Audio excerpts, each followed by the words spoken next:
నూజివీడులో ఎవరు పోటీ చేసినా కూడా వైసీపీనే గెలుస్తుందని, చివరికి చంద్రబాబు పోటీ చేసినా తానే గెలుస్తానని నూజివీడు ఎమ్మెల్యే అప్పారావు వెల్లడించారు. ఎన్నికల ముందు జరిగే సమావేశంలో దిశానిర్దేశం చేయబోతున్నారని అంటున్న ఎమ్మెల్యే అప్పారావుతో మా ప్రతినిధి మల్లికార్జున్ ఫేస్ టు ఫేస్. నేను చంద్రబాబుకు తెలియజేయాలనుకుంటా ఉన్నాను. అయ్యా చంద్రబాబు గారు, 14 సంవత్సరాలు మీరు ముఖ్యమంత్రిగా పనిచేసి, 3 దఫాలుగా ముఖ్యమంత్రిగా పనిచేసి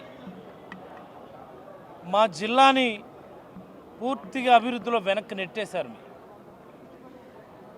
మీ కారణంగా మేము అభివృద్ధిలో వెనుకబడ్డామే తప్ప తెలివితేటల్లోనో చైతన్యంలోనో మేమైతే వెనుకబడలేదు. ఈ విషయాన్ని ముందు చంద్రబాబు గారు గుర్తుపెట్టుకోవాలి.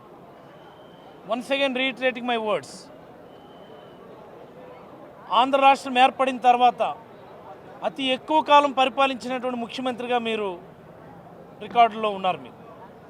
మరి మీ పరిపాలన కారణంగా అభివృద్ధిలో శ్రీకాకుళం జిల్లా వాసులు వెనుకబడ్డారే తప్ప చైతన్యంలో కానీ తెలివితేటల్లో కానీ కాదు అని మరొకమారు చంద్రబాబు గారికి నేను తెలియజేయదలుచుకున్నాను.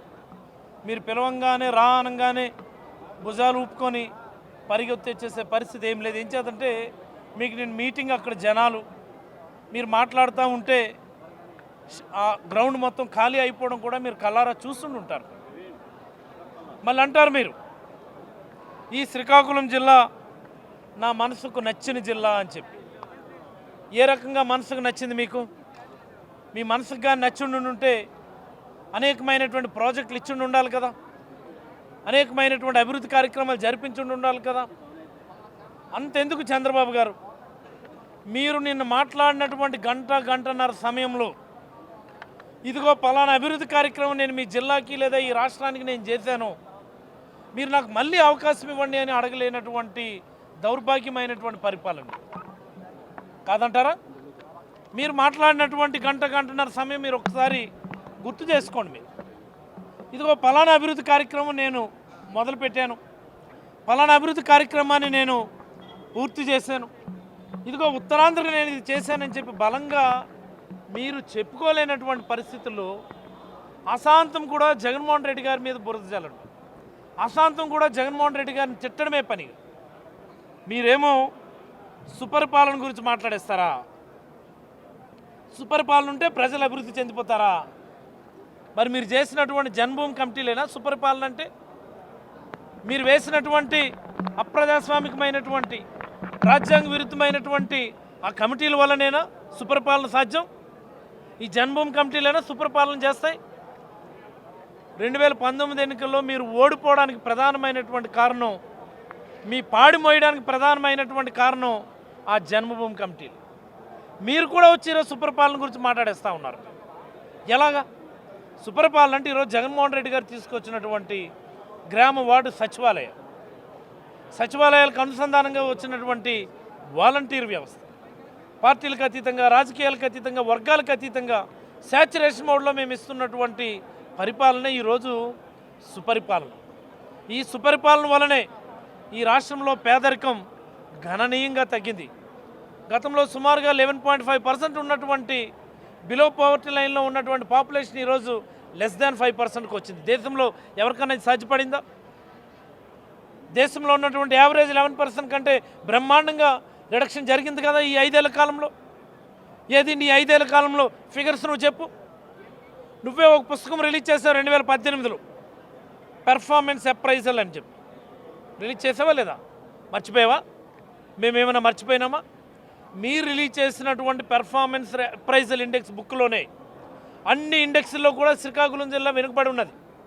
13వ స్థానం 12వ స్థానానికి శ్రీకాకుళం, విజయనగరం జిల్లాలు పోటీ పడుతున్నాయి. మీరు రిలీజ్ చేసినటువంటి బుక్లో ఉన్నటువంటి డేటా. నేనేమి అబద్ధం చెప్పడం లేదు. మీరు ఇప్పుడు వచ్చి శ్రీకాకుళం జిల్లాను అభివృద్ధి చేస్తాను, శ్రీకాకుళం జిల్లా వాసులను అభివృద్ధి చేస్తాను, మత్స్యకారులను అభివృద్ధి చేస్తాను, ఏమిటి డ్రామాలు? నాకు అర్థం కాదు. చెత్త మీద పన్ను తీసేస్తావా? నీకంటే దౌర్భాగ్యుడు ఎవడన్నా ఉన్నాడా? చెత్త మీద పన్ను తీసేయాలంటే ముందు నిన్ను తీసేయాలి ఈ రాష్ట్రం నుంచి. ఈ రాష్ట్రంలో ఉన్నటువంటి అతిపెద్ద చెత్తే నారా చంద్రబాబు నాయుడు. చెత్త పని ఏమని చెప్పింది ఎవడు? ఆ టైంలో నరేంద్ర మోడీ గారు 14-19 నుంచి ప్రధానమంత్రిగా ఉన్నప్పుడు స్వచ్ఛ భారత్ అన్నటువంటి కార్యక్రమాన్ని తీసుకొచ్చినప్పుడు నువ్వేదో పెద్ద గొప్పగా స్వచ్ఛ భారత్ మీద సెస్ వేయండి, స్వచ్ఛ భారత్ సెస్ అని గ్రామాల్లో వేయండి, చెత్త మీద పన్ను విధించండి అని చెప్పి లెటర్ రాసింది ఎవడు? మేము మర్చిపోయినా? మేము చెత్త మీద పన్ను విధించండి అని చెప్పి ప్రధానమంత్రి గారికి లెటర్ రాసినటువంటి దౌర్భాగ్య ముఖ్యమంత్రి ఎవడు? నువ్వే. ఈరోజు వచ్చి చెత్త మీద పన్ను వేసిన ముఖ్యమంత్రి జగన్మోహన్ రెడ్డి గారు అని మాట్లాడతావా? అంటే మాకు తెలీదా? రికార్డ్ సైట్ లేవా? సోషల్ మీడియా లేదా? ఉన్నదంతా ఓన్లీ నీ ఈనాడు, నీ ఆంధ్రజ్యోతి, నీ TV5 అనుకుంటున్నావా? ఈరోజు వచ్చి నువ్వు చెత్త మీద పన్ను తీసేస్తానని చెప్తావా? ఈ రాష్ట్రంలో ఉన్నటువంటి అతిపెద్ద చెత్త కార్యక్రమం చంద్రబాబు నాయుడు. నిన్ను తీస్తే తప్ప ఈ రాష్ట్రం అయితే బాగుపడదని నేనైతే అభిప్రాయపడతా ఉన్నాను నేను.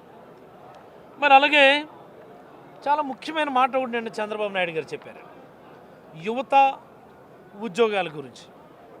మరి అలాగే చంద్రబాబు గారు మాట్లాడుతూ ప్రతి సంవత్సరం 4 లక్షల ఉద్యోగాలు చొప్పున రాబోయే 5 ఏళ్లలో 20 లక్షల ఉద్యోగాలు ఇస్తాము అని చెప్పి. అయ్యా చంద్రబాబు గారు, మీకు నమస్కారం. అది నోరా లేకపోతే ఏమైనా మూసినదా అన్నటువంటిది నాకు అనుమానం వస్తూ ఉంది. ఎందుచేతంటే సుదీర్ఘకాలం ముఖ్యమంత్రిగా చేశారు మీరు. ఈ 25 ఏళ్ళ ఆంధ్ర రాష్ట్ర అవతరణ తర్వాత 14 సంవత్సరాలు మీరే ముఖ్యమంత్రిగా చేశారు. జగన్మోహన్ రెడ్డి గారు ముఖ్యమంత్రి అయ్యే సమయానికంటే 2019 సమయానికి ఈ రాష్ట్రంలో ఉన్నటువంటి ప్రభుత్వ ఉద్యోగులు, రెగ్యులర్ ఉద్యోగులు సుమారుగా 3.9 lakhs, అంటే దగ్గర దగ్గర 4 లక్షల ఉద్యోగాలు ఉంటాయి. జగన్మోహన్ రెడ్డి గారు వచ్చిన తర్వాత 2.5 లక్షల ప్రభుత్వ ఉద్యోగాలు, రెగ్యులర్ ఉద్యోగాలు క్రియేట్ చేసి ఆన్ అండ్ యావరేజ్ ఇప్పుడు 6.5 లక్షల దగ్గర ఇప్పుడు ఉన్నాం మనం. మరి నువ్వు మళ్ళీ కొత్తగా ఏంటి నాకు అర్థం కాదు. సంవత్సరం 4 లక్షల ఉద్యోగాలు ప్రభుత్వ ఉద్యోగాలు ఇచ్చేస్తావా? 20 లక్షల ఉద్యోగాలు ఇచ్చేస్తావా? మరే మీరు 14 సంవత్సరాలు నువ్వు ఎందుకు ఇవ్వలేదు? అప్పుడు చెప్పే కదా ఇంటికో ఉద్యోగం ఇస్తాను, ఉద్యోగం ఇవ్వకపోతే నిరుద్యోగ భృతి ఇస్తానంటాం. ఎంతమంది నిరుద్యోగ భృతి ఇచ్చా, ఎంతమందికి ఉద్యోగాలు ఇచ్చా? 2014 నుంచి 19 మధ్యలో చంద్రబాబు హయాంలో క్రియేట్ చేసినటువంటి టోటల్ గవర్నమెంట్ ఉద్యోగాలు కేవలం 34,000. ఇది నిజం కాదా? దీనికి ఎందుకు సమాధానం చెప్పు? ఈ మాటలు చెప్పకుండా ఈ డొంక తిరుగుడు మాటలన్నీ ఏంటి? మొన్న ఎప్పుడో నీ కొడుకు అంటాడు 1,70,00,000 ఉపాధ్యాయ ఉద్యోగాలు ఇచ్చామని. ఇది తస్సది. ఆ తండ్రి కొడుకులు ఇద్దరు ఒకటేనా? అంతమంది స్టూడెంట్స్ ఉన్నారు ఈ రాష్ట్రంలో. 1,70,00,000 మంది విద్యార్థులు ఉన్నారా? అంతమంది విద్యార్థులే లేరు, నువ్వు అంతమంది ఉద్యోగాలు ఇచ్చావా? అన్ని హౌస్ హోల్డ్స్ ఉన్నాయా నీ రాష్ట్రంలో అడుగుతా ఉన్నా. ఈ రాష్ట్రంలో టోటల్ హౌస్ హోల్డ్సే 1,62,00,000. నువ్వు 1,70,00,000 ఉద్యోగాలు ఇచ్చానంటావు, ఉపాధ్యాయ ఉద్యోగాలు అంటే. అది కూడా తెలంగాణ ఆంధ్రప్రదేశ్ మొత్తం కలిపినా 1,70,00,000 మంది విద్యార్థులు లేరు. పోనీ నువ్వు కంబైన్ ఆంధ్రప్రదేశ్ చెప్పుకున్నా సరే, తెలంగాణ ఆంధ్రప్రదేశ్ మొత్తం కలిపితే 1,70,00,000 మంది విద్యార్థులు లేరు. నువ్వేమో 1,70,00,000 మంది ఉపాధ్యాయ ఉద్యోగాలు ఇచ్చానంట. మొన్నటి వరకు అనుకునేవాడు నేను, నీ కొడుక్కే బుర్ర పంచేది అని చెప్పి. నీ కొడుక్కే కాదు, మొత్తం తండ్రి కొడుకులు ఇద్దరు కూడా ఒకటే బాపతో. నీ బుద్ధి యాజ్ ఇట్ ఈస్గా నీ కొడుకు వచ్చిందని నేనైతే అభిప్రాయపడతా ఉన్నాను. మరి అలాగనే మరో విషయం మాట్లాడాడు ఆయన, జగన్మోహన్ రెడ్డి గారు పేదవాళ్ళకి ప్రతినిధి ఎలా అవుతాడు అని. ఎస్, మేము మళ్ళీ చెప్తా ఉన్నాం, జగన్మోహన్ రెడ్డి గారు ఈ రాష్ట్రంలో ఉన్నటువంటి పేదలకి ప్రతినిధి అయితే నువ్వు కేవలం పెత్తందారులకు మాత్రమే ప్రతినిధి. ఎలాగ చంద్రబాబు పెత్తందారులకు ప్రతినిధి కూడా మీరు ఒకసారి రాసుకోవాలి.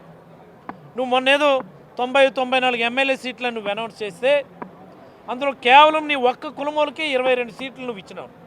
అన్ని సీట్లే మళ్ళీ జనసేనకు కూడా ఇవ్వలేదు నువ్వు. నీ కులంకి ఇచ్చిన అన్ని సీట్లు వేరే పార్టీకి, నీ అలయన్స్లో ఉన్నటువంటి పార్టీకి నువ్వు ఇవ్వలేదు. 24 కన్నా ఆల్రెడీ 2 కట్ చేస్తున్నావు కదా. మరి నువ్వు ఎలాగా నాకు అర్థం కాదు, పేదలకు ఎలా ప్రతినిధి అయిపోతావు? జగన్మోహన్ రెడ్డి గారు ఖచ్చితంగా పేదలకు ప్రతినిధే.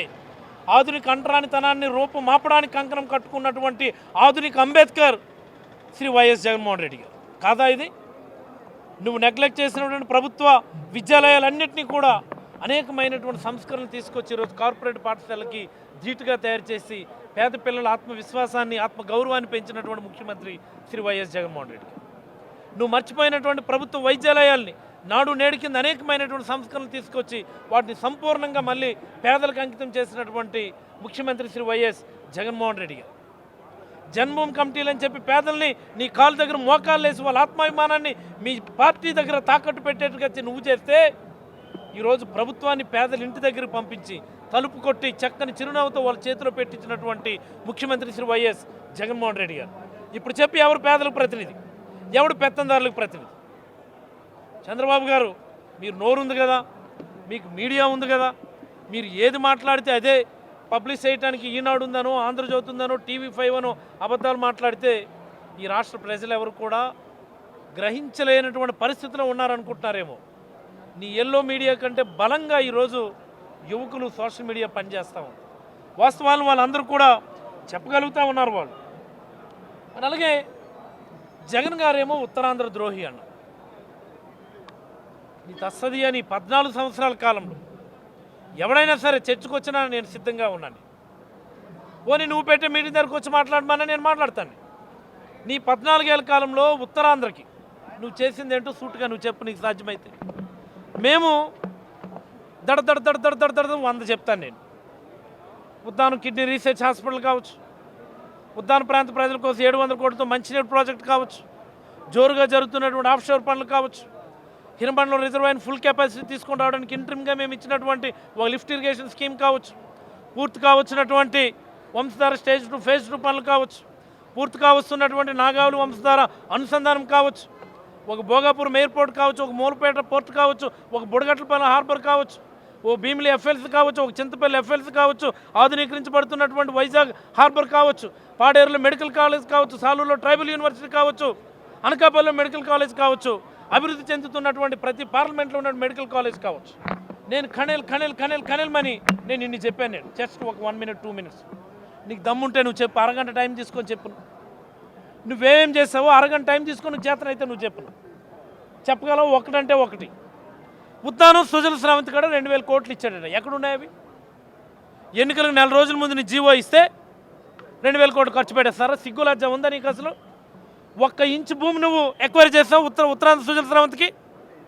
1 ఇంచు భూమి నువ్వు ఎక్విజిషన్ చేసావు ఉత్తరాంధ్ర సుజల శ్రావంతి ప్రాజెక్ట్ కోసం. మనిషివైనా అసలు ఏం మాట్లాడుతున్నాను? నోరుంది కదని చెప్పి ఏది పడితే అది మాట్లాడతావా? ఈరోజు ల్యాండ్ ఎక్విజిషన్ పూర్తి కావచ్చింది ఉత్తరాంధ్ర సుజల శ్రావంతి. జగన్మోహన్ రెడ్డి గారి హయాంలోనే గోదావరి నీరు మా వంశధార వరకు వచ్చి తీరుతుంది. ఇది మీరు రాసి పెట్టుకోండి. What not every project in Uttarandhra. ఈరోజు జగన్మోహన్ రెడ్డి గారు మా విశాఖపట్నాన్ని ఎగ్జిక్యూటివ్ క్యాపిటల్కి అనౌన్స్ చేసి వెనుకబడినటువంటి ఉత్తరాంధ్రలో ఉద్యోగ ఉపాధి అవకాశాలు కల్పించాలని, ఉత్తరాంధ్ర ప్రాంతంలో ఉన్న ప్రజల ఆస్తులకి విలువ పెంచాలని చెప్పి ఒక చరిత్రాత్మకమైన నిర్ణయం తీసుకుంటే ఆపి కోర్టులకు వెళ్ళి తిరిగి మళ్ళీ దూషిస్తావా నువ్వు? సిగ్గు లజ్జా ఉందా నీకు? ఇదేనా నీకు ఉత్తరాంధ్ర మీద ప్రేమ ఉంటే? ఒక్కటంటే ఒక్క పని చేయలేదు నువ్వు 14 సంవత్సరాలు. నీ కారణంగానే మా జిల్లా పూర్తిగా వలసలు పట్టింది. నీ కారణంగానే ఉత్తరాంధ్ర మొత్తం వెనుకబడిపోయింది. కనీసం నీకు హార్బర్ ఏదో పోర్ట్ ఏదో తెలియనటువంటి దౌర్భాగ్యమైనటువంటి పరిస్థితి. నువ్వు వచ్చంటావు మళ్ళీ మూలపేట పోర్ట్ను భావనపాడు కింద మార్చేస్తావా? ఏడు మార్చేసేది నువ్వు? భావనపాడు ఎక్కడుందో మూలపేట ఎక్కడుందో నీకు తెలుసా? నీకు అసలు తెలుసా? నీకు భావనపాడులో ఏమున్నదో మూలపేటలో ఏంటి కడుతున్నావు నీకు తెలుసా? అంటే భావనపాడులో పోర్టు కడేస్తామంటే ఉన్నటువంటి నార్త్ బ్రేక్ వాటర్ తీసి మళ్ళీ అక్కడ కడేస్తావా? నీకు అసలు ఏమైనా అవగాహన ఉందా? సెన్సిబిలిటీ ఉందా? నువ్వు ఇప్పుడు కొత్తగా వచ్చి నువ్వు మా మత్స్యకారులను ఉద్ధరించేస్తావా? నువ్వు బాబు నాయన నువ్వు ఉద్ధరించింది చాలు మాకు. నువ్వు ముఖ్యమంత్రి అయ్యే సమయానికి ఈ రాష్ట్రంలో కేవలం 2 హార్బర్లు ఉన్నాయి. ఒకటి విశాఖపట్నం, కాకినాడ. జగన్మోహన్ రెడ్డి గారు అనేటటువంటి ఒక గొప్ప మత్స్యకార బాంధవుడు, మత్స్యకార శ్రేయోభిలాషి, మత్స్యకార స్నేహితుడు వల్ల ఈ రాష్ట్రంలో 10 హార్బర్లు మేము మంజూరు చేయించుకోగలిగాం. నేనే దానికి మంత్రి, నేనే దానికి సాక్ష్యం. మా జిల్లాలో బుడగట్లపాలెం దగ్గర హార్బర్ కడతా ఉన్నాము. నీకు చేతనైతే వెళ్ళి చెక్ చేసుకెళ్ళి. నువ్వుల రేవు మంచినపేట దగ్గర ఇచ్చినటువంటి ఎఫ్ఎల్సీని కూడా హార్బర్గా మార్చిపోతా ఉన్నాం. నువ్వు రాసుకోలేదు. నువ్వు ప్రతి జిల్లాలో కూడా హార్బర్ ఇచ్చినటువంటి ఘనత మాది. నీ హయాంలో నువ్వు ఒక్కటంటే ఒక హార్బర్ శంకుస్థాపన చేసావా? నీ హయాంలో నువ్వు ఒక్కటంటే ఒక్క పోర్టుకి నువ్వు శంకుస్థాపన చేసావా? నీ హయాంలో నువ్వు ఒక్కటంటే ఒక హార్బర్ ప్రారంభం చేయగలిగావా? నీ హయాంలో ఒక్కటంటే ఒక్క పోర్టు నువ్వు ప్రారంభం చేయగలిగావా? నీకు చేతనైతే చెప్పు, నీకు దమ్ముంటే చెప్పు. మూలపేట పోర్టు జగన్మోహన్ రెడ్డి గారు, కాకినాడ SCZ పోర్టు జగన్మోహన్ రెడ్డి గారు, రామాయపట్నం పోర్టు నియర్ కంప్లీషన్ నెలలో ఓపెనింగ్ చేస్తా ఉన్నాం జగన్మోహన్ రెడ్డి గారు, మచిలీపట్నం పోర్టు జగన్మోహన్ రెడ్డి గారు, కృష్ణపట్నం పోర్టు రాజశేఖర రెడ్డి గారు, గంగవరం పోర్టు రాజశేఖర రెడ్డి గారు. మిగతా పోర్టులన్నీ ఎప్పుడో పాతవి, నీ హయాంలో కట్టినవి కాదు. నువ్వు కట్టింది ఏంటి? ఈ సుదీర్ఘమైనటువంటి ఈ తీర ప్రాంతాన్ని 980 కిలోమీటర్లు ఉంటే పేరు పెట్టాను సన్ రైజ్ స్టేట్ అని. ఏం అర్థం చేసుకోవాలి మేము? సన్ రైజ్ స్టేట్ అంటే అక్కడి నుంచే సూర్యుడు ఉదయిస్తున్నాడు. గొప్పలు మాత్రం చెప్పావు సన్ రైజ్ స్టేట్కి. ఆ ఉన్నటువంటి సుదీర్ఘ తీర ప్రాంతానికి నువ్వు చేసింది ఏంటి? 14-19 అడగల్లా, 95 నుంచి నువ్వు చేసింది ఏంటో చెప్పని అడుగుతావు. నీకు చేతనైతే పలానా హార్బర్ నేను శంకుస్థాపన చేశాను, పలానా పోర్ట్ నేను శంకుస్థాపన చేశాను, ఇంకోటి అని చెప్పి నువ్వు దమ్ముంటే నువ్వు మత్స్యకారులను అడుగు. మళ్ళీ నువ్వు అధికారంలోకి వస్తే మత్స్యకారులకు ఎమ్మెల్సీ ఇస్తావా? నీ తస్సదియా. జగన్మోహన్ రెడ్డి గారు మత్స్యకారులకు ఎన్ని ఇచ్చినారు చెప్పాలా? కర్రి పద్మ మత్స్యకారు నాయకురాలు ఎమ్మెల్సీ ఇచ్చాం. జయమంగళ వెంకటరమణ వడ్డీలు మత్స్యకారులే ఎమ్మెల్సీ ఇచ్చాం. సిపాయి సుబ్రహ్మణ్యం వన్యకుల క్షేత్రీయ మత్స్యకారుడే ఎమ్మెల్సీ ఇచ్చాం. కేజే భరత్ నీ మీద రేపు పొద్దున గెలవబోతున్నటువంటి కేజే భరత్ కూడా మత్స్యకారుడు, ఆయనకి ఎమ్మెల్సీ ఇచ్చాం. మోపిదేవి వెంకటరమణారావు గారు ఎంపీ రాజ్యసభలో ఉన్నారు. 3-4 ఎమ్మెల్యేలు, నేను మంత్రిగా ఉన్నాం. ఏది నీ పార్టీలో చూపించి మత్స్యకారులకు ఇచ్చినటువంటి స్థానం ఏంటో? నీకు బాకాలు ఊదడానికా? నేను ఎందుకు మత్స్యకారులు ఓడించారో తెలుసా? మేము ఇప్పటికీ మర్చిపోలేదు. మా తోలు తీస్తామని, మా తోకలు కత్తిరిస్తామని, మా టెంట్లు పీకేస్తామని చెప్పి మమ్మల్ని బెదిరించినటువంటి నిన్ను ఈరోజు కాదు కదా, ఈ జన్మలో కూడా ఏ మత్స్యకారుడు కూడా నమ్మడన్న విషయాన్ని చంద్రబాబు గుర్తుపెట్టుకోవాలి. నువ్వు మాట్లాడేస్తున్నావు మా ఉద్దాన కిడ్నీ హాస్పిటల్ గురించి, నువ్వు మాట్లాడేస్తున్నావు నువ్వు వాటర్ ప్రాజెక్ట్ గురించి. 1900 కోట్లు ఇచ్చావా ఉద్దాన వాటర్ ప్రాజెక్ట్? ఎక్కడుంది చూపించు. 4 కోట్లు ఇచ్చి నువ్వు ఎన్టీఆర్ పేరు మీద ఎవడో ప్రైవేట్ వాడికి ఇచ్చినావు. సిగ్గు లజ్జ ఉందా నీకు? 100,000 మంది ప్రాణాలు పోతా ఉంటే ప్రైవేట్ వాడికి ఇస్తావా? కిడ్నీ హాస్పిటల్ గురించి మాట్లాడతావా నువ్వు? Private hospitals association, private nursing homes association వాళ్ళకి ఓ ప్రైవేట్ హాస్పిటల్ పెట్టుకోవడానికి నువ్వు అప్పుడు అనుమతులు ఇచ్చావు. మాకేంటి తెలియదు అనుకుంటావా? మేమేం చదువుకోలేదు అనుకుంటావా? నేను డాక్టర్నే. నువ్వు చేసినటువంటి అన్ని వేషాలు కూడా తెలుసు నాకు. నువ్వు చేసినటువంటి ప్రతి మోసం కూడా పూసుకొచ్చినట్టు అక్షరం పొల్లిపోకుండా నేను చెప్పగలను. నువ్వు కూడా మా ఉద్దానం కిడ్నీ హాస్పిటల్ గురించి మాట్లాడుతావు. నువ్వు కూడా మా ఉద్దానం ప్రజల సంక్షేమం గురించి మాట్లాడుతున్నావు. నీ కారణంగానే 1000 మంది చనిపోయారు. దానికి సమాధానం చెప్పి తీరాలి. ఆ 1000 మంది చావులపై నువ్వు రాజకీయం చేస్తా ఉన్నావు. నీ కారణంగా మా ఉద్దానం వలకాడైపోయింది, శ్మశానం అయిపోయింది. తుఫాన్లు వచ్చి మేము నష్టపోతే నువ్వు ఆ నష్టపోయినటువంటి ప్రాంతం మీద నువ్వు రాజకీయాలు చేసావు. జగన్మోహన్ రెడ్డి గారు పెంచి వాళ్ళందరికీ తిత్లీ పరిహారం ఇచ్చి కొన్ని లక్షల కొబ్బరి మొక్కలు, కొన్ని లక్షల జీడి మొక్కలు పంపిణీ చేసి ఈరోజు ఉద్దానాన్ని పునర్నిర్మించారు. దట్ ఈజ్ జగన్మోహన్ రెడ్డి గారు. ఏం చేశాను? కేవలం మోసం చేయడం తప్ప. ప్రైవేట్ హాస్పిటల్ అసోసియేషన్ వాళ్ళకి ల్యాండ్ ఇచ్చి వాళ్ళకి కట్టుకోమని చెప్పావు. నువ్వేమో హాస్పిటల్ కట్టాడని చెప్తావు. ఓ 4 కోట్లు ఇచ్చి ఎన్టీఆర్ పేరు మీద ఎవడో ప్రైవేట్ వాడికి ఒక వాటర్ మినరల్ వాటర్ ప్రాజెక్ట్ ఇచ్చినావు. అదేనా? ఇదేనా నీ చిత్తశుద్ధి? చేతన అవుతుందా నీకు? ఒక్కడంటే ఒక్కటి సక్రమైన మాటలు మాట్లాడావు. అవినీతి గురించి నువ్వు మాట్లాడేస్తున్నాడు. మా జిల్లాలో ఎమ్మెల్యేలు అవినీతి అని చెప్పి నువ్వు మాట్లాడేస్తావా? ఇసుక అంటే అచ్చెన్నాయుడు, దోపిడీ అంటే అచ్చెన్నాయుడు, దౌర్జన్యం అంటే ఆ రవికుమారు అచ్చెన్నాయుడు తప్ప ఇంకొకటి కాదు. అందుకనే వాళ్ళందరినీ కూడా వెనక్కి పంపించినారు. అసలు నువ్వు ఎందుకు ఓడిపోయావు కూడా 2019 నీకు ఇప్పటికీ తెలియదు. కనీసం 14 సంవత్సరాలు నేను నిన్ను మంచి పనులు చేశాను, నాకు అవకాశం ఇవ్వండి అని చెప్పలేనటువంటి దౌర్భాగ్యమైనటువంటి పరిస్థితిలో నువ్వు ఈరోజు మళ్ళీ కదలరా అనుకొని చెప్పి మాట్లాడుతూ ఉన్నావు. మరొక 40 రోజుల్లో నిన్ను వెనక్కి పంపిస్తారు. కేవలం 40-45 రోజులు, ఎన్నో రోజులు లేదు. ఇదే నీకు చివరి ఎన్నిక.